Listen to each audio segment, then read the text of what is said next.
4월 19일 목요일 오늘의 주요 뉴스입니다. 뉴욕 증시는 등락을 거듭하다 장 막판 매도세가 몰리며 장중 최저 수준에서 마감했습니다. 인텔과 IBM 등 일부 기술주들의 어닝 실망과 다시 부각된 유로존 재정 위기가 투심을 억눌렀습니다.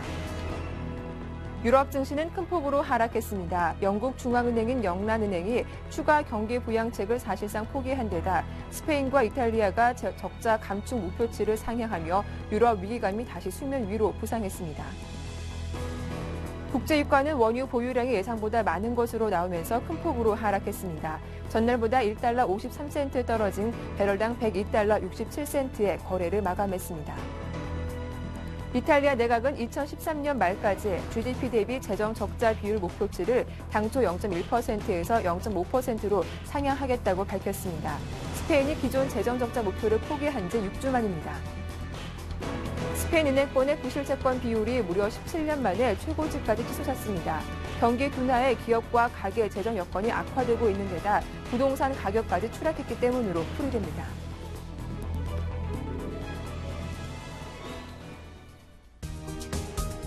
안녕하세요. 굿모닝 대박 예감 박미라입니다.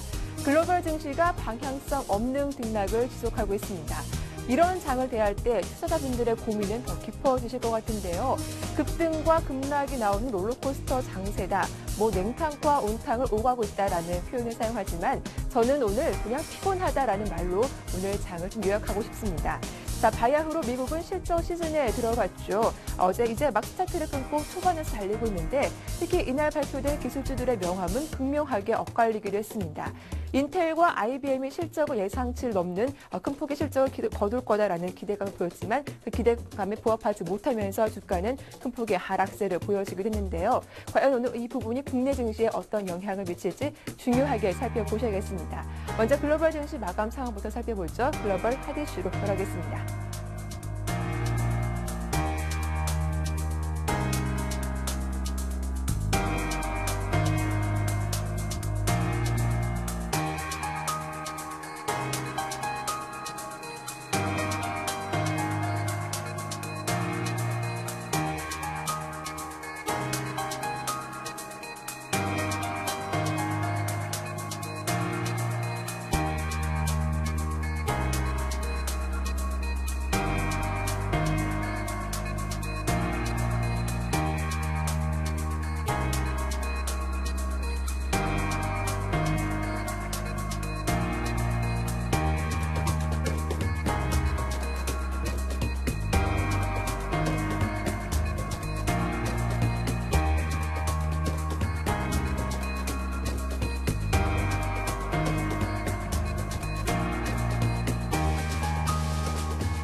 네, 뉴욕 증시는 다시 하락세를 보였습니다. 기술주 IT의 부진한 성적이 발목을 잡았는데요. 유럽발 악재 다시 등장했고 좀 자세한 글로벌 마감 상황 정리해 보겠습니다. 동양증권의 장형철 과장과 함께합니다. 안녕하세요. 네, 안녕하십니까? 네, 그래도 뉴욕 증시가 심리적인 지지선이죠. 다우지수는 13,000선 그리고 나스닥 지수는 3,000포인트를 지켜주면서 마감을 했는데 먼저 어떻게 마감되는지 마감 상황부터 정리해 보겠습니다. 네, 일단 뉴욕 증시가 급등 하루 만에 다시 한번 재차 하락하는 모습 보이는데요. 일단 뉴욕 증시 미국에 대한 그런 경기 상황 우려보다도 아무래도 유로존에 대한 우려가 지금 다시 한번 더 재부각되면서 좀 하락세를 좀 많이 나타냈습니다. 특히 이번 주 같은 경우는 지금 이슈가 좀 많이 제기되었던 게 유로존 위기를 겪고 있는 국가들에 대한 국채 매입 프로그램에 대한 가동이었는데요.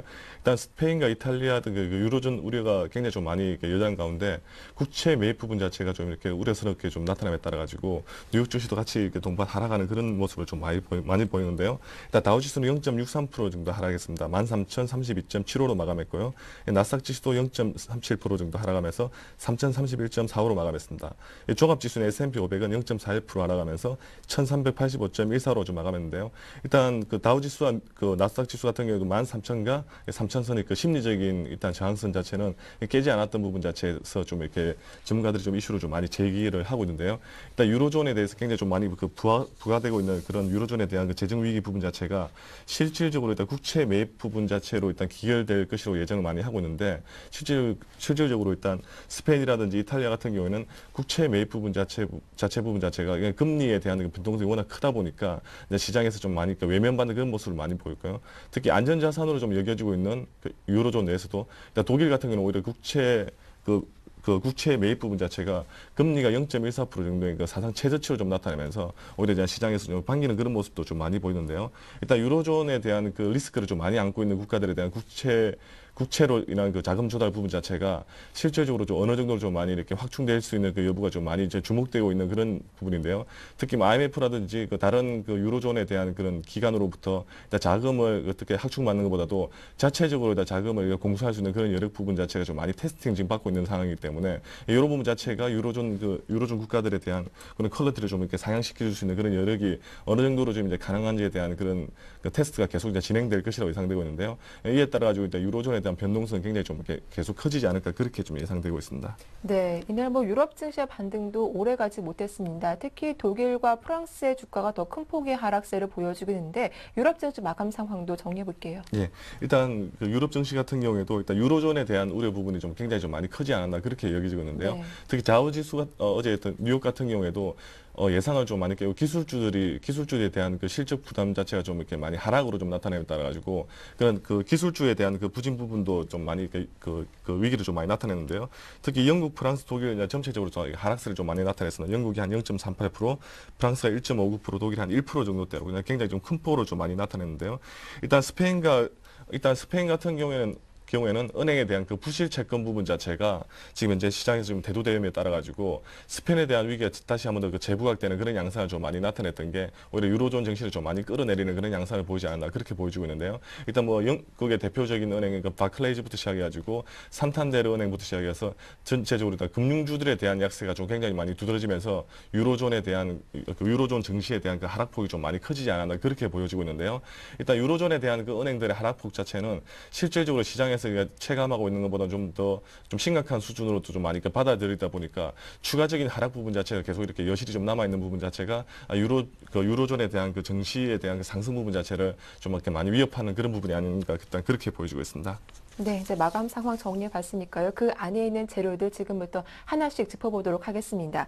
먼저 기술주들이 보통 장 마감 이후 실적을 발표하는데 전날 장 마감 이후 인텔과 IBM의 실적이 공개가 됐습니다. 이날 모두 1분기 매출액은 늘었지만 증가율이 저조해서 시장 기대치를 충족하지 못했다라는 소식이 들리면서 좀 주가가 급락세를 보여주게 됐는데 이들 기업들의 실적 발표 내용도 한번 정리해 볼게요. 예, 최근 들어가지고 일단 기술주들이 좀 약진이 좀 많이 두드러졌는데요. 특히 네. 모바일 기기들에 대한 그 매출이 굉장히 좀 많이 늘어남에 따라 가지고 애플이라든지 구글 같은 경우 일단 모바일 기기에는 어떻게 보면 그 2대 산맥이라도 할 수 있는데 그런 기업들에 대한 그 실적 부분 자체가 굉장히 좀 긍정적으로 좀 많이 나타났습니다. 특히 최근 들어가지고 애플 같은 경우에는 시가총액 1위를 달아나는 그런 양상도 좀 많이 보이면서 기술주에 대한 그 실적 그 어닝 시즌에 대한 그런 어닝 서프라이즈를 좀 많이 기대를 했었는데요. 반면에 지금 인텔과 IBM 같은 경우 예전에 두 그 공룡 IT 기업들 자체가 이제 실적을 발표했는데 그 IBM과 인텔이 일단 1분기 순익 자체가 일단 각각 한 8%, IBM 같은 경우는 한 8% 정도로 좀 증가를 좀 많이 나타냈지만 실질적으로 예상치에는 좀 많이 부합하지 못하는 그런 모습을 많이 보였고요. 특히 인텔 같은 경우 1분기 순익 자체가 13% 정도 감소하면서 시장이 좀 약간 충격적인 그런 모습을 많이 보였습니다. 특히 작년 같은 경우는 인텔에 대한 순익 자체가 사상 최대로 좀 나오면서 그 기술주를 좀 이게 이끌어가는 그런 양상을 좀 많이 보이는데요. 특히 최근 들어가지고 기술주에 대한 시장 양상 자체가 이 모바일 시장으로 좀 다시 재편됨에 따라 가지고 이렇게 일단 모바일 시장으로 좀 재편되면서 PC 쪽에 좀 이렇게 강세를 좀 많이 나타냈던 인텔이나 IBM 같은 경우에도 실적 부분 자체가 오히려 시장에서 좀 생각하는 우려보다는 좀 많이 이렇게 저조하지 않았나 그렇게 많이 보여지고 있는데요. 인텔 같은 경우는 뒤늦게 일단 모바일 시장이 좀 많이 뛰어들었지만은 아직까지는 PC 수요 쪽이 좀 많다 보니까 일단 옛날부터 PC로 좀 강자로 좀 많이 유명했던 델이라든지 그다음에 휴레패커드 그다음에 인텔, IBM 같은 경우에는 실적 부분 자체가 상당 부분 실적 전망 자체가 좀 이렇게 감소하지 않을까 그렇게 좀 많이 보여지고 있는데요. 일단 글로벌적으로 이제 글로벌적으로 좀 이렇게 기술주에 대한 그 약진 부분 자체를 좀 많이 이렇게 깎아먹는 그런 양상을 좀 많이 보였던 게 이제 시장의 좀 특징이 아니었나 그렇게 보여집니다. 네, 이렇게 기술주의 실적 발표도 눈길을 끌었지만 이날 특히 금융회사들의 실적 발표도 발표가 되기도 했습니다. 뉴욕 멜론은행과 세계 최대 자산 운용사인 블랙록이 예상치를 상회하는 실적을 발표했다고 하죠. 예, 맞습니다. 일단 뉴욕 멜론은행도 그 은행에 대한 실적을 발표했는데요. 일단 1분기 순이익이 한 주당 한 52센트 정도 나타나면서 예상을 좀 소폭 이렇게 좀 이렇게 증가하는 그런 양상을 좀 많이 보였고요. 그다음에 세계 최대 자산 운용이 그 블랙록 같은 경우도 1분기 순이익이 그 1분기 주당 수익이 한 3.14달러로 좀 예상을 좀 상회했습니다. 특히 지금 채권 부분 자체에 대한 수익이 좀 이렇게 증가하다 보니까 이런 부분 자체가 그 블랙록에 대한 수익으로 좀 증가 많이 됐고요. 특히 이베이 같은 경우도 발표가 됐는데 1분기 주당 수익 또한 55센트 정도 나타나면서 예상치를 좀 이렇게 상회하는 그런 모습 보였고요. 퀄컴 같은 경우는 최근에 그 모바일 기기들의 모바일 기기들의 그 매출이 좀 많이 증가하면서 일단 그 주당 순이익이 1.01달러 정도 나타나면서 예상을 좀 이렇게 소폭 좀 이렇게 증가하는 그런 양상을 좀 보이지 않았나 그렇게 보여지고 있습니다. 네, 하지만 유럽 분위기는 심상치가 않습니다. 어제 저희가 이 스페인에 좀 살펴봤는데 스페인에서 예정된 국채 입찰이 좀 무난하게 마무리되면서 일단 좀 안도하는 분위기가 강했었는데 이 은행권 부실채권 규모가 17년 만에 최고치를 기록했다고 합니다. 네, 맞습니다. 네. 특히 스페인 같은 경우에는 최근 들어 그 구제금융을 좀 받을 수 있는 그런 부분이 좀 많았는데요. 일단 구제금융을 받는 안보다는 스페인 총리가 자국 내에서 채권을 통해 가지고 이렇게 자금을 좀 조달하겠다는 그런 양상을 좀 많이 늘쳐놨는데요. 일단은 그 최근 들어 부실 채권 부분 자체가 어제 발표됐는데 일단 금액이 한 1,438억 6천만 유로 정도로 한 17년 만에 최대치를 좀 많이 나타냈는데요. 일단 최근 들어 그 부실 채권에 대한 그 비율 자체가 특히 스페인 같은 경우에는 한 4%에서 5%대 정도의 이하였는데 최근 들어 부실 채권 비율 자체가 8%선을 돌파하면서 굉장히 좀 큰 폭에 대한 그 부실 채권을 좀 많이 보유하게 되는데요.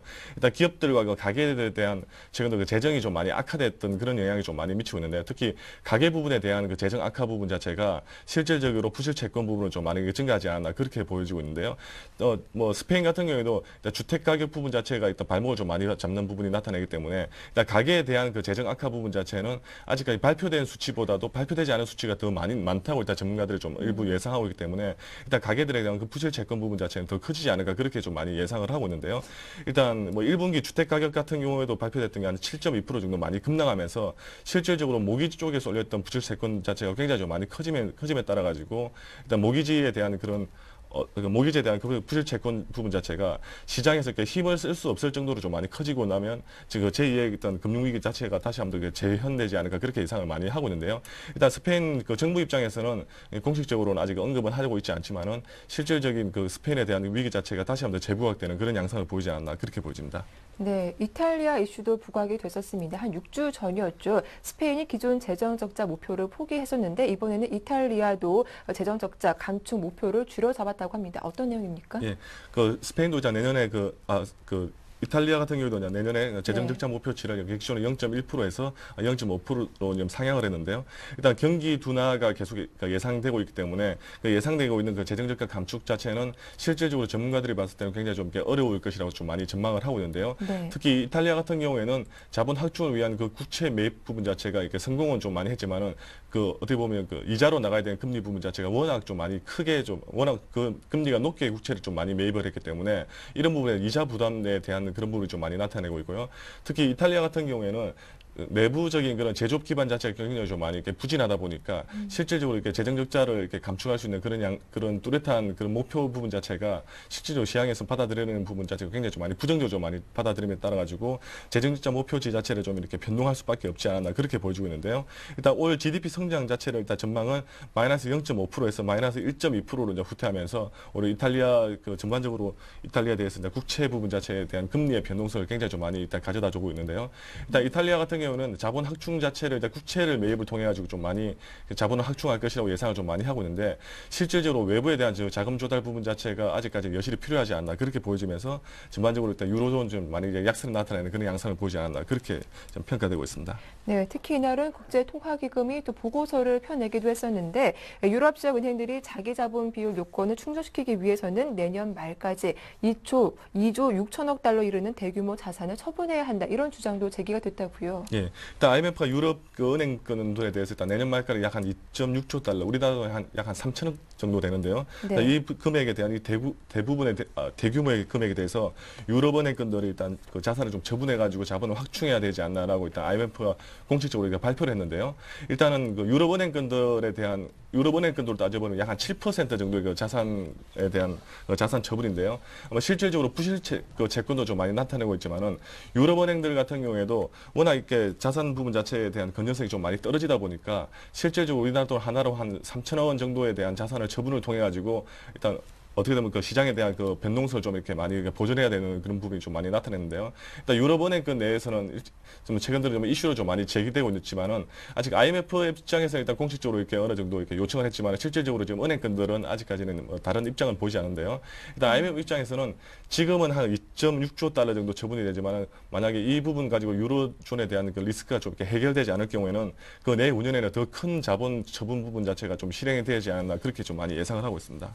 네, 특히 이날 또 미국에서는 지표 발표가 있었죠. 지난주 미국의 주택 모기지 신청이 큰 폭으로 늘어났다고 하는데 지표 내용도 한번 살펴봐 주시죠. 네, 어제 같은 경우는 지난 그 주간 모기지 신청 건수가 발표됐는데요. 네. 일단 리파이낸싱 지수 자체가 지난 주에 비해서 13.5% 정도 이게 증가를 많이 나타냈습니다. 특히 최근에 모기지 금리가 4.05%에서 약 한 5bp 정도 지금 떨어지면서 모기지 금리 인하에 따른 리파이낸싱 부분 자체가 좀 많이 증가하면서 실질적인 모기지 신청 건수가 한 6.9% 정도 증가하는 그런 양상을 좀 많이 보이는데요. 일단 제휴융자 부분 자체가 모기지 금리 하락에 대한 그런 제휴융자 부분이 많이 좀 급증했던 게 모기지 신청 건수가 좀 많이 증가하는 그런 양상을 보이지 않나 그렇게 판단되어집니다. 그렇다면 이 내용이 실제 주택 구입을 위한 모기지 신청으로 이어지는 건가요? 네, 그 이번 주에 발표됐던 주택 가격 그 월요일에 발표됐던 주택 가격 지수 같은 경우에도 좀 이렇게 하락을 좀 많이 나타냈고요. 네. 특히 화요일 같은 날도 그냥 주택 착공 건수하고 주택 허가 건수가 좀 이렇게 엇갈리게 좀 많이 나타내는데요. 실질적으로 일단 모기 신청 그 모기 제휴자가 좀 많이 증가했다 해가지고 네. 실제로 주택 그 매수로 좀 많이 이어지기보다는 기존의 그 주택을 보유했던 부분 자체가 실제적으로 주택을 매각하는 부분보다도 제휴자를 통해 가지고 기존 주택을 좀 많이 이어나가는 그런 양상을 좀 보이기 때문에 실질적으로 뚜렷하게 기존 주택이라든지 신규 주택을 이렇게 매수할 수 있는 그런 여력으로 좀 작용할지에 대해서는 아직까지 좀 이렇게 미지수로 좀 많이 남아 있습니다. 예, 알겠습니다. 이어서 상품 시장 마감 상황도 정리를 해보겠습니다. 일단 국제 유가는 재고량이 증가하면서 좀 큰 폭의 하락세를 보였는데 어떻게 마감됐습니까? 네, 일단 국제 유가가 휘발유 재고가 특히 한 390만 배럴 정도 일단 많이 줄어들었는데요. 근데 대신 원유 재고량 같은 경우에 389만 배럴 정도 이제 늘어나는 그런 양상을 좀 보이는데요. 일단 시장에서는 그 유가가 원유 재고가 늘어나는 거에 좀 많이 초점을 맞췄던 것 같습니다. 일단 원유 재고량이 예상 밖으로 좀 증가하면서 일단 WTI 같은 경우 102.67달러로 좀 마감했던 게 좀 특징이었고요. 금값 같은 경우는 2주 만에 다 최저치를 좀 많이 달리고 있습니다. 온스당 1639.6달러에 좀 많이 마감하고 있는데 실질적으로 금값 같은 경우는 최근 들어 굉장히 좀 많이 올랐다가 지금은 좀 이렇게 투기 세력도 좀 빠지면서 좀 이렇게 어느 정도 균형선을 좀 잡아가지 않나 그렇게 보여집니다. 예, 이어서 오늘 밤 어떤 경제 지표가 발표되고 어떤 기업들의 실적을 발표하는지 끝으로 정리해 보겠습니다. 예, 오늘 밤에는 실업수당 청구 건수가 발표될 예정인데 네. 일단 실제로 예상치는 지난주보다 좀 소폭 증가할 것으로 예상되고 있고요. 그다음 3월 그 기존 주택 판매가 지금 발표될 예정입니다. 지난달보다는 이게 소폭 좀 증가할 것으로 예상되고 있기 때문에 주택 판매 증가에 대한 그런 어떻게 보면 주택 판매 증가에 대한 그 기업 주택 판매 증가에 대한 지표 상승에 따라 가지고 뉴욕 주식이 좀 이렇게 변동할 수 있는 그런 양상을 좀 많이 보일 것 같고요. 그다음 4월 필라델피아 제조업 지수가 발표될 예정인데 지난달보다는 소폭 감소할 것으로 예상되고 있는데요. 특히 월요일에 발표된 뉴욕 제조업 지수 같은 경우는 굉장히 어떻게 보면 쇼크로 좀 많이 나타났기 때문에 네. 제조업 경기가 최근 들어 좀 많이 이렇게 반락하면서 오히려 제조업 지수 자체가 좀 많이 하락하는 그런 양상을 보이지 않나 그렇게 판단되고요. 3월 경기 선행 지수도 발표될 예정인데 실질적으로 지난달에 비해서는 좀 많이 좀 감소할 것으로 예상은 좀 되고 있습니다. 특히 오늘 밤에 발표될 기업들이 뱅크 오브 아메리카와 그다음에 듀폰, 그다음에 브라이즌, AMD, 마이크로소프트 같은 기술주와 은행주들이 발표될 예정인데요. 일단 뱅크 오브 아메리카에 대한 그 전망치는 좀 소폭 감소할 것이라고 예상되고 있지만은 AMD라든지 마이크로소프트 같은 경우에는 어떻게 보면 그 실적 자체가 좀 이렇게 좀 증가하지 않을까 그렇게 보여지고 있는데요. 특히 마이크로소프트 같은 경우는 시장에서 일단 예상치는 좀 이렇게 소폭 감소로 좀 잡고 있지만은 일단 모바일 기기 쪽으로 좀 이렇게 최근 들어 매출이 좀 많이 늘어나면서 좀 증가하지 않을까 그렇게 예상되고 있습니다. 네, 미국 기업들의 실적도 있고 특히 이날 발표될 고용 지표들 가운데 고용 지표 흐름과 또 부동산 경기 흐름을 볼 수 있는 경제 지표도 발표가 되기 때문에 좀 잘 눈여겨서 봐야겠다라는 생각이 듭니다. 지금까지 동양증권 장형철 과장과 글로벌 핫이슈와 함께했습니다. 수고 많으셨습니다. 네, 고맙습니다.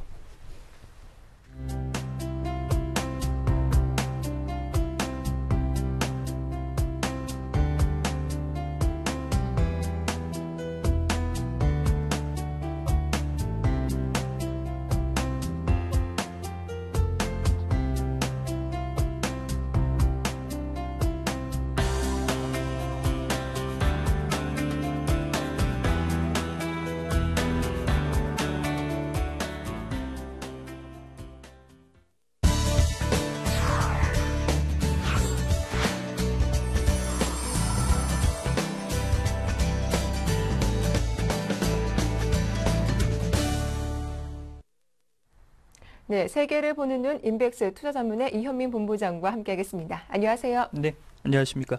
네, 본부장님, 오늘 좀 저희가 집중적으로 살펴볼 내용은 어떤 겁니까? 네, 오늘 살펴볼 내용은 중국의 직접 투자, 외국인 직접 투자가 기조적으로 좀 하락세를 가져가고 있습니다.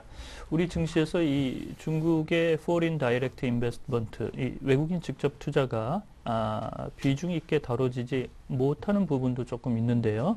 이런 부분에서 현재 중국 경제가 당면하고 있는 외부 환류 문제, 자금의 환류 문제 이런 부분에서 어떤 대책을 마련하고 있는지 이런 부분을 오늘 조명해 보도록 하겠습니다.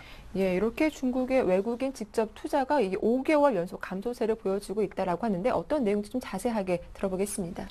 그렇습니다. 우리가 경기 동향을 얘기할 때 두 분기 이상 네. 상승하거나 하락할 경우에는 기조적으로 변화가 일어났다라고 보는데요. 현재 5개월 연속 외국인 투자의 금액이 중국 시장에서 빠져나가고 있습니다.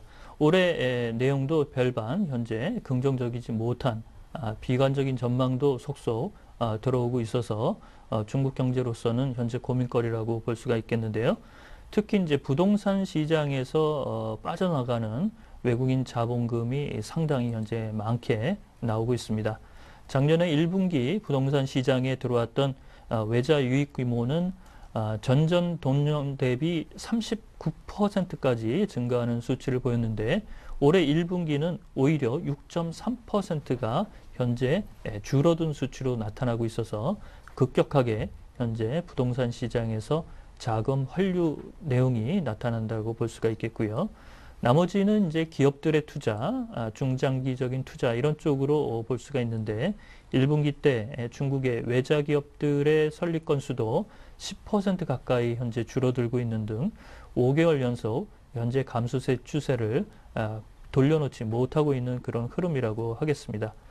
이런 점으로 본다면 중국의 부동산 규제책 이런 부분이 현재 쉽게 풀리지 못할 것으로 보이고 있고 그 다음에 유럽의 재정위기 이런 쪽의 고민도 외국인 투자가 활성화되지 못하고 현재 급격하게 퇴장하는 그런 요인이라고 보겠습니다. 네, 이렇게 외국인 직접 투자 매력이 크게 줄어든 이유가 유럽의 재정 위기가 좀 지속되고 있기 때문이다라고 볼 수 있는 겁니까? 그렇습니다. 그 요인이 이제 네. 상당히 크죠. 그 다음에 이제 미국 경제는 어느 정도 현재 경기 회복 속도를 좀 늘리고 있는데 앞서 이제 앵커께서 지적하신 대로 유럽의 재정 위기로 인해서 유럽의 자금들이 현재 급격하게 빠져나가고 있는데요. 1분기 때 유럽 자금들이 중국 시장에서 빠져나간 규모가 31% 가까이 현재 투자 자금이 줄었습니다. 이런 부분도 현재 중국이 당면하고 있는 부분이고요. 또 앞서 뭐 우리 그 뉴욕 증시나 유럽 증시에서 설명을 했듯이 스페인의 재정 위기가 여전히 또 복병으로 남아 있다는 측면에서 추가적인 자금의 환수 이런 부분도 현재 녹아 있다라고 볼 수가 있겠습니다. 이런 부분에서 중국 기업들은 외국 기업들의 인수라든지 M&A 이런 쪽에 적극적으로 현재 대처를 하고 있는데요. 중국의 현재 진창그룹이 남아프리카 공화국에서 메토렉스 광업을 인수했고 최근에 싸니 중공업도 레미콘 독일의 업체죠. 푸츠마이스터를 인수하는 등 이런 그 외부 환경에 적극적으로 대처하는 현재 모습을 보이고 있지만 현재 자금의 환류 부분 빠져나가는 부분의 속도는 여전히 현재 고민거리라고 볼 수가 있겠습니다. 한 가지 더 말씀드리자면 이번 주 초에 나왔던 중국 인민은행의 환율 변동폭 인상 내용 1%로 현재 이 환 변동폭을 늘려놨는데요. 특히 중국의 수출 기업들이 이런 위안화 절상 추세 이런 부분에서 경쟁력 약화가 나타날 수 있다는 점 이런 점도 현재 외국인 투자가 중장기적으로 중국 시장을 녹화하는 데 걸림돌이 될 수 있는 부분이라고 볼 수가 있겠습니다. 네, 최근 중국의 경제는 정말 눈에 띄는 고속 성장을 이뤄왔는데 이렇게 외국인의 직접 투자 감소가 중국 경제에 미치는 영향은 좀 어떨까요? 그렇습니다. 중장기 투자 금액이 대부분인 이 외국인 직접 투자 규모가 축소된다는 것은 결국 기업들의 투자의 활성화가 지연될 수 있다는 그런 흐름이고요. 그것은 앞서 말씀드린 대로 외자 기업의 설립 축소 이런 부분에서도 나타나고 있고 결국에 중국의 무역 수지 흑자 폭을 감소시킬 수 있다는 측면이 나오고 있습니다. 그래서 지난주 말에 나온 1분기 중국의 경제 성장률 8.1%도 이런 외국인의 자본 환류 이런 쪽에 영향이 현재 크게 미친 것으로 파악을 할 수가 있겠습니다. 따라서 현재 앞서 말씀드린 중국이 내수 진작책을 어느 정도까지 올릴 수 있을 것인가, 내수 기업들의 투자 매력도가 증대되지 못한다고 한다면 수출 기업에 대한 외국인 투자 매력도는 현재 추세를 당분간 꺾기 힘들 것이다라는 것이 중론이라고 보고 있습니다. 예, 앞서 중국에서는 인수합병을 좀 활발하게 진행하고 있다라고 언급해 주시기도 하셨는데 중국 정부는 또 어떤 방안을 마련하고 있는지 궁금하네요. 그렇습니다. 중국 정부가 네. 현재 타개하려는 부분은 중국 기업들의 인건비 인상 규모를 점진적으로 조금 억누를 수 있는 부분이라든지 그 다음에 기업들이 가지고 있는 불투명한 재무 지표의 개선 노력 이런 쪽도 현재 그 노력을 기울이고 있는데요. 그렇지만 부동산 경기 위축으로 인해서 지방 정부가 가져가고 있는 현재 토지의 제공이라든지 이런 부분이 여의치 못하고 있다는 점, 이런 점도 고민이라고 볼 수가 있겠습니다. 따라서 중국 정부는 현재 외국 기업의 인수합병 이런 쪽에 그 기업들을 좀 독려하고 있고요. 올해만 들어서도 15개 기업이 중국 기업을 통해서 인수합병이 됐는데요. 금액으로 봐도 62억 3,100만 달러를 차지해서 비중으로 보면 금액은 65.7%, 인수 기업의 비중은 13%입니다. 그래서 이른바 덩치가 큰 기업들의 인수합병에 현재 기업들이 적극적으로 나서는데 중국 정부가 세제 지원이라든지 이런 혜택을 현재 뒷받침하고 있다라고 볼 수가 있겠습니다. 또한 지난 그 포럼을 통해서 이탈리아 몬티 총리가 중국의 시장 경제의 지위를 인정했다는 측면 이런 부분에서는 현재 그리스 항만과 공항 등 일부 싸게 나온 매물들 이런 부분에 현재 중국 정부와 기업들이 눈독을 들이고 있다라고 볼 수가 있겠습니다. 네, 이렇게 중국의 외국인 직접 투자 약화가 중국 경제뿐만 아니라 우리 국내 증시, 나아가서 이머징 국가에는 어떤 영향을 미치는지 궁금하고 또 어떤 대응 방안을 마련해 봐야 할까요? 역시 이제 중국의 고속 성장은 점진적으로 이제는 좀 멈출 것이다라는 부분입니다. 이렇게 외국인 직접 투자의 급격한 퇴장은 중국 경제의 경착륙 우려 이런 부분이 현재 같이 맞물려 돌아간다라고 볼 수가 있겠고요. 이머징 마켓에도 이런 부분에 현재 영향이 크게 나타나고 있습니다. 인도가 3년 만에 기준금리를 현재 인하했고 브라질도 올해 초에 75bp의 금리 인하폭을 대폭 이어가는 등 현재 이머징 마켓에도 이런 그 외국인 직접 투자가 본국으로 환류되는 쪽에 영향이 크다라고 볼 수가 있겠는데요. 현재 중국 정부는 이런 쪽에서 중국의 경착력 우려를 불식시키고 내수 진작책을 통해서 완충작용을 할 수 있는 부분을 현재 가시화할 것을 내다보고 있지만 올해 이제 10월 지도부 교체라든지 이런 그 외부적 변수가 현재 남아있기 때문에 녹록치는 않을 것으로 보입니다. 다만 유럽의 재정 위기가 조금 더 급격하게 진행이 될 수 있는 여건이 아직은 남아있다는 측면 이런 점이 중국 정부의 현재 마음을 좀 다급하게 만들고 있는 그런 요인이라고 볼 수가 있겠습니다. 네, 말씀 잘 들었습니다. 지금까지 인백스 투자자문의 이현민 본부장과 함께했습니다. 수고 많으셨습니다.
시청자 여러분 안녕하십니까. 상쾌한 하루 보내주고 있는지요. 오늘도 이슈 첫 소식으로 시작하도록 하겠습니다.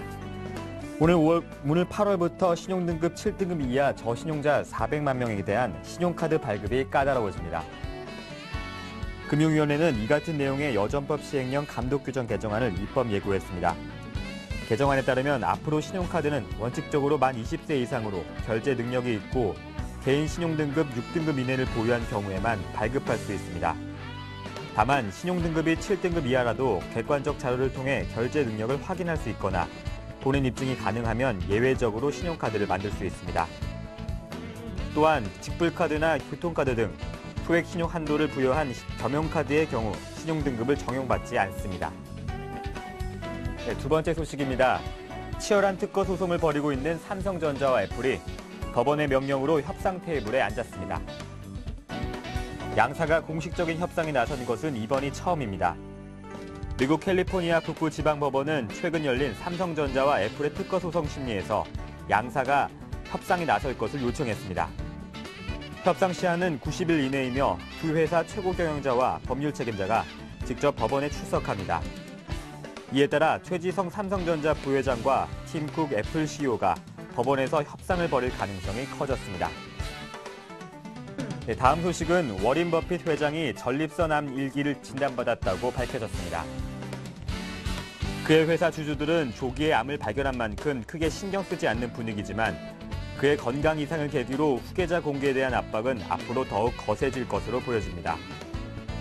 버핏은 주주들에게 보낸 공개 서한에서 지난 11일 전립선암 1기를 진단받았지만 치료에 힘쓰면서 앞으로도 변함없이 회사를 이끌 것이라고 밝혔습니다. 그는 자신의 건강을 우려하는 주주들을 의식한 듯 몸에 이상이 생기면 즉각 알릴 것이라며 물론 변화가 생기는 그날은 멀었다고 덧붙였습니다. 국내 소비 심리가 2009년 글로벌 금융위기 이후 최악의 수준까지 떨어졌습니다. 이마트는 지난 1사분기 이마트 지수가 95.5로 2009년 1사분기에 94.8을 기록한 이래 가장 낮은 수준을 기록했다고 밝혔습니다. 이마트 지수는 이마트가 판매하는 476개 전 상품군의 분기별 소비량 변화 패턴을 분석해 소비 경기를 판단하는 실질 소비량 측정 지수입니다. 100 이상은 전년 동기 대비 소비가 호전됐음을, 100 이하면 악화됐음을 나타냅니다. 지난 1사분기 이마트 지수가 크게 악화된 것은 고유가와 고물가 속에서 경기 회복이 지연되고 있기 때문이라는 게 이마트의 분석입니다. 네, 마지막 소식입니다. 서울시가 올해부터 신규 공무원의 10%를 장애인으로 채웁니다. 장애인의 이동 편의를 위해 현재 24%에 불과한 저상버스는 2014년까지 42% 수준으로 늘어납니다. 서울시는 이 같은 내용을 담은 장애인 희망서울 종합계획을 발표했습니다. 계획에 따라 서울시는 장애인 채용 비율을 10%로 정해 올해부터 매년 85명 정도를 채용하기로 했습니다. 또 5월부터는 각종 계약 입찰 참가 업체 중 장애인을 신규로 뽑거나 장애인 고용률이 높은 기업들에게 가산점을 부여할 방침입니다. 시 산하 각종 위원회에도 5% 이상의 장애인이 참여할 수 있도록 할 계획입니다. 네, 저희가 준비한 소식은 여기까지입니다. 오늘도 상쾌한 하루 시작하시길 바라겠습니다. 네, 지금부터 8월부터는 신용카드 발급이 어려워진다는 소식과 함께 또 삼성과 애플의 특허 소송 중재와 관련된 내용 좀 자세하게 다뤄보도록 하겠습니다. 서울경제신문 사회부의 나윤석 기자와 함께하죠. 안녕하세요. 네, 안녕하세요. 예, 금융당국이 저신용자에 대한 신용카드 발급 기준을 좀 까다롭게 만들었습니다. 이 조치 좀 어떻게 해석해 볼 수 있을까요? 네, 그렇습니다. 이 같은 정부의 조치는 우선 무분별한 카드 발급이 카드 빚과 가계부채로 이어지는 그 악순환의 고리를 끊기 위한 조치라고 보시면 될 것 같습니다. 정부는 동시에 신용카드가 아닌 체크카드 발급에 대해선 세제 혜택 등 인센티브를 제공하는 방법으로 저신용자들을 위한 퇴로도 제시를 했습니다. 하지만 이미 신용카드 돌려막기에 익숙해진 저신용자의 경우에 당장 8월부터 신용카드 발급이 막히고 신용카드 한도도 줄어들 가능성이 높아서 적지 않은 진통이 예상되는 것이 사실인데요. 금융위에 따르면 7등급 이하 신용카드 회원 중 저신용 다중 채무자는 약 100만 명으로 총 회원의 4.1%를 차지합니다. 하지만 이들의 카드 채무 잔액은 8조 3천억 원으로 전체 회원 채무 잔액의 14.6%에 이르고 있는 그런 상황입니다. 네, 그러면 이제 앞으로 카드를 발급할 땐 이런 채무 관계까지 좀 따지게 되는 겁니까? 네, 그렇습니다. 말씀하신 네. 대로 오는 8월부터 신규 신용카드를 발급받을 때 평가하는 결제 능력은 가처분 소득을 기준으로 삼습니다. 그러니까 월 소득에서 월 채무 상환금을 뺀 소득을 진짜 소득으로 치는 것입니다. 이에 따라 과다 채무자의 경우에는 신용카드를 만들기가 어렵게 됐습니다. 신용등급 7등급 이하인 저신용자의 경우에 신용카드 받기는 더욱더 힘들 전망입니다. 개인 신용평가회사 KCB에 따르면 금융이용자 4,047만 명 중 신용등급 7등급 이하 저신용자는 680만 명으로 16.8% 정도를 차지합니다. 이들 중 현재 신용카드 보유자는 288만 명인데 이들을 제외한 약 400만 명의 저신용자들은 오는 8월부터 재직증명, 납세증명 등을 통해 결제 능력이 입증되지 않으면 신용카드를 만들 수가 없습니다. 또 불필요하게 발급된 카드도 마찬가지로 정리됩니다. 현재 신용카드 4장 중 1장이 휴면 신용카드로 휴면 신용카드는 카드 사고 위험을 높이고 발급 비용을 낭비하는 부작용이 지적돼 왔는데요. 실제로 올 들어 지난 3월까지 휴면카드 특별 정리 기간 동안 휴면카드를 집중적으로 정리한 결과 신용카드 매수는 지난해 말 1억 2,200만 매에서 3월 말 1억 1,400만 매로 약 794만 매 정도 감소를 했다고 합니다. 네, 삼성과 애플이 협상 테이블에 앉는다는 소식 어제 전해졌는데요. 이번 협상은 좀 표면적으로 법원의 중재 명령을 거부하기 어려웠기 때문으로 해석해 볼 수 있는 겁니까? 네, 그렇습니다. 이미 미국에서 네. 물고 물리는 소송전을 벌여놓은 상황에서 법원의 협상 명령을 거부할 경우에 협상 의지가 부족하다는 인식을 남겨서 법원으로부터 불이익을 받을 수도 있기 때문이라고 봐야 할 것 같습니다.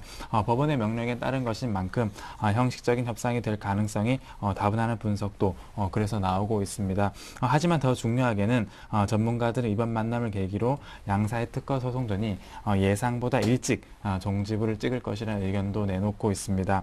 글로벌 IT 업계에 이목이 집중된 상황에서 양사 CEO가 직접 대면한다는 것만으로도 상당한 수준의 타협점을 찾을 수 있을 것이라는 설명입니다. 이미 양사는 특허 소송전과 별개로 치열한 물밑 협상을 벌이고 있어서 이 같은 관측에 더욱더 힘이 실리고 있습니다. 양사가 연내에 특허 소송전을 마무리할 것이라는 관측은 일찌감치 꾸준히 제기돼 왔습니다. 무엇보다 삼성전자와 애플 모두 법원 판결에서 별다른 성과를 거두지 못하고 있기 때문인데요. 애플은 그동안 삼성전자를 상대로 디자인 특허와 사용자 환경 특허 침해를 주장해온 반면 삼성전자는 애플이 자사의 통신 특허를 무단으로 사용하고 있다고 강조해왔습니다. 하지만 소송 초반에 승리를 자신했던 것과 달리 법원이 잇따라 기각 명령을 내리면서 지루한 공방전만 벌이고 있습니다. 이미 애플이 승리를 거둔 국가에서 삼성전자가 별다른 피해를 입지 않았다는 점도 애플에게는 부담이라고 할 수가 있겠습니다. 예, 말씀 잘 들었습니다. 지금까지 서울경제신문 사회부의 나윤석 기자와 함께했습니다. 수고 많으셨습니다. 네, 고맙습니다.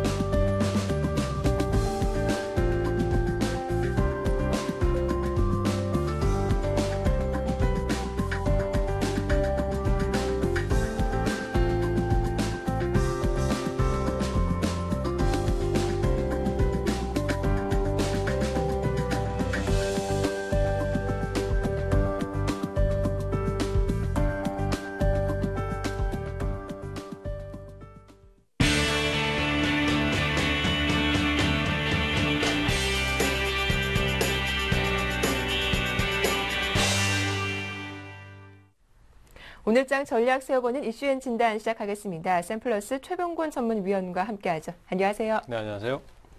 네, 어제 코스피 지수가 사흘 만에 다시 또 2,000포인트를 회복해주기도 했습니다. 여기에 삼성전자 급등도 또 한 몫을 한 것 같은데 먼저 어제장 마감 상황 정리해보죠. 네, 어제 시장은 그 미국 증시나 해외 증시의 강세 때문에 아침부터 강하게 출발했던 하루였습니다. 근데 최근에 시장이 고질적인 문제를 갖고 있는 것이 역시 뒷심이 약하다는 것인데요. 어제도 역시 그런 모습이 좀 나왔습니다. 특히 또 그 삼성전자라든지 현대차 같은 대형주의 의존도가 강하다 보니까 그 종목들만 상승을 해도 지수가 올라가는 현상이 두드러지고 있습니다. 어제도 뭐 삼성전자 같은 경우에 4% 정도 상승을 하면서 주가의 흐름이 그쪽으로 다 쏠리는 현상이 나왔었는데요. 그러다 보니까 개인들은 상당히 좀 지루한 장세를 겪었고 또 아침에 출발보다는 뒤에 가서는 결국 또 좀 흘러내리는 형태의 진행이 있었기 때문에 아무래도 반전 자체는 좀 제한적이었습니다. 하지만 오늘 시장이 한 번 더 상승이 이어진다라면 또 얘기는 좀 틀리니까 오늘 한번 진행 기대해 보도록 하겠습니다. 네, 이렇게 좀 전 종목이 골고루 오른 것이 아니라 일부 대형주 위주로 좀 장이 올라가면서 왜곡 현상도 있었다라고 말씀해 주셨는데 먼저 코스피 시장과 코스닥 시장에서 어떤 특징주들이 있었는지 정리해 볼게요. 예, 그래도 어제 그나마 이제 강세를 띠니까 업종별로는 좀 강한 종목이 좀 나왔었습니다. 그래서 조선업종이 어제 특히 좀 그 해외 수주 증가라든지 이런 것들 때문에 좀 더 강해졌고요. 그 중에서는 이제 삼성중공업이나 대우조선해양이 기관이나 외국인들의 매수가 강하게 들어오면서 추가적인 상승을 하는 모습이었습니다. 지금의 형태라면은 아마 장 후반까지도 조금 뒤에까지도 좀 더 상승을 할 수 있지 않겠나 이렇게 지금 예상을 하고 있고요. 그 다음에 이제 모처럼 만에 대체에너지 관련주들, 특히 태양광 발전 관련주들이 상승세를 탔는데요. 그 중에 네. OCI가 역시 두드러지는 모습이었고요. 그동안 워낙 많이 내렸기도 하고 또 최근 들어서는 이제 2분기에 대한 실적 기대감이라든지 이런 것들 때문에 기대감에 의해서 반전이 좀 들어왔습니다. 역시 뭐 수급이 개선됐던 부분이 가장 두드러졌고요. 그러다 보니까 상황 자체를 좀 개선시키는데 이쪽도 이제 앞으로 추가 상승이 좀 나올지 여부는 오늘 정도의 진행을 보면은 정확한 답이 나올 수 있을 것 같고요. 오늘 좀 유지를 해준다든지 추가 상승이 나와준다든지 하면은 앞으로의 추가 상승을 좀 더 기대를 해볼 수 있겠다. 막 이렇게 정리가 되네요. 네, 이렇게 코스피 시장의 특징주 살펴봤는데 코스닥 쪽의 이슈는 또 어떤 것이 있었습니까? 예, 지금 코스닥 시장 같은 경우는 사실 뭐 그 LED 관련주들 쪽에서 움직임이 네. 좀 많이 있습니다. 덕산 하이메탈이라든지 루멘스라든지 이런 최근 그 LED 관련주들 또 OLED 쪽의 성장 가능성 때문에 덕산 하이메탈 같은 경우에는 저평가다라는 얘기까지 나올 정도로 상당히 좀 부각이 되고 있는 것이 사실이고요. 그 다음에 이제 코스닥 시장 같은 경우에 최근에 가장 큰 움직임이 CJ 오쇼핑입니다. CJ 오쇼핑 같은 경우에 그 중국 법인 쪽에 철수 때문에 그 지분 매각 때문에 어쨌든 간에 기관들의 매물을 상당히 많이 맞았어요. 그래서 어제 같은 경우에도 장중에 또 마이너스가 나왔다가 결국은 보합권으로 마감을 하긴 했습니다만은 최근에 약세 흐름이 거기서 다 나왔다라고 볼 수 있고요.